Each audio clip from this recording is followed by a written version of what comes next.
my dear students, welcome back to your English grammar class. Today we are at the last chapter of our book, chapter number 22, Comprehension of Unseen Passages. My dear students, before starting this chapter, I hope that you have revised all your previous chapter. My dear student, please revise them properly because revision just make your learning very proper and long lasting. Today we are going to start chapter 22 comprehension of unseen passage. आज हम unseen passage के बारे में पढ़ेंगे. Comprehension क्या होता है? Comprehension of an unseen passage क्या होता है? Means a complete and through understanding of the passage. अगर हम किसी पैसेज को अच्छे से समझते हैं, उसकी मीनिंग को अच्छे से समझते हैं, तभी हम उस कॉम्प्रीहेंशन को अच्छे से समझ पाएंगे और सॉल्व कर पाएंगे.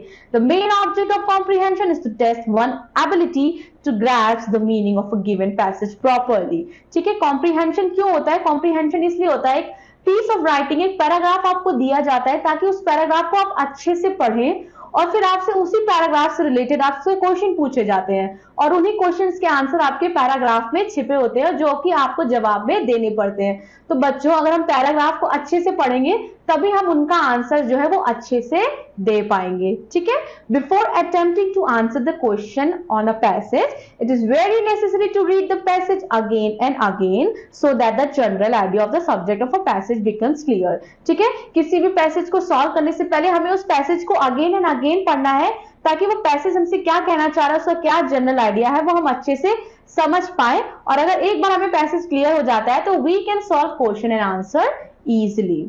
ठीक है, read the passage quickly to have some general idea of a subject matter.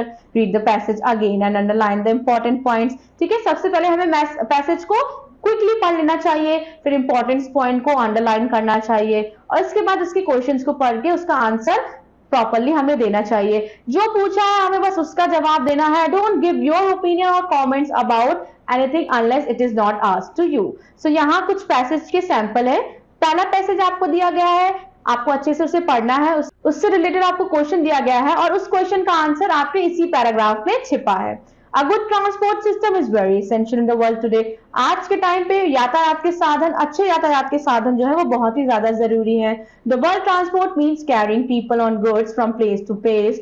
Millions of people travel from place to place every day all over the world. ठीक है, एक अच्छा ट्रांसपोर्ट कैरी करता है गुड्स को, पीपल्स को एक जगह से दूसरी जगह. करोड़ों मात्रा में लोग आजकल ट्रांसपोर्ट कर रहे हैं, इधर से उधर घूम रहे हैं, जा रहे हैं. The travel from town to town, country to country and continent to continent. और लोग क्या कर रहे हैं? एक देश से दूसरे देश जा रहे हैं, एक शहर से दूसरे शहर जा रहे हैं, यहाँ तक कि एक कॉन्टिनेंट से दूसरे कॉन्टिनेंट भी जा रहे हैं.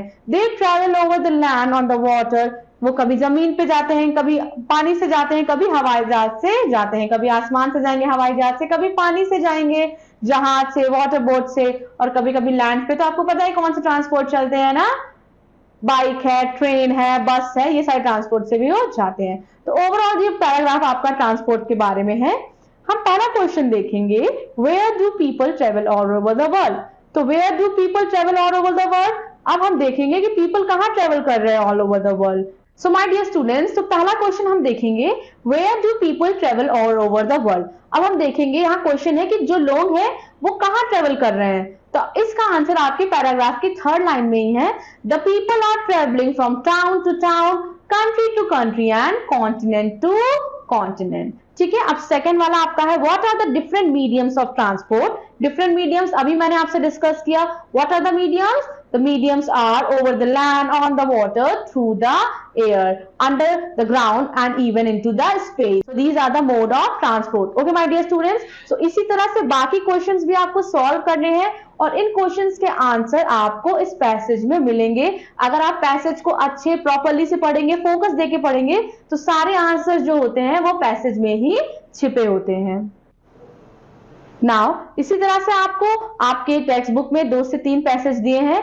आपको अच्छे से पैसेज पढ़ने हैं, प्रॉपरली पैसेज पढ़ने हैं, उसको अच्छे से ग्रैस्प करना है, फिर क्वेश्चन पढ़ना है और उस क्वेश्चन का आंसर जो है वो आपके पैसेज में ही है, उसको आपको देख के प्रॉपरली सॉल्व करना है. That's all from my end, my dear students. I hope you must have now understand the concept of comprehension of unseen passage. I'll be seeing you in some another English grammar class. Till then, take care of yourself, keep learning and keep exploring. Thank you so much.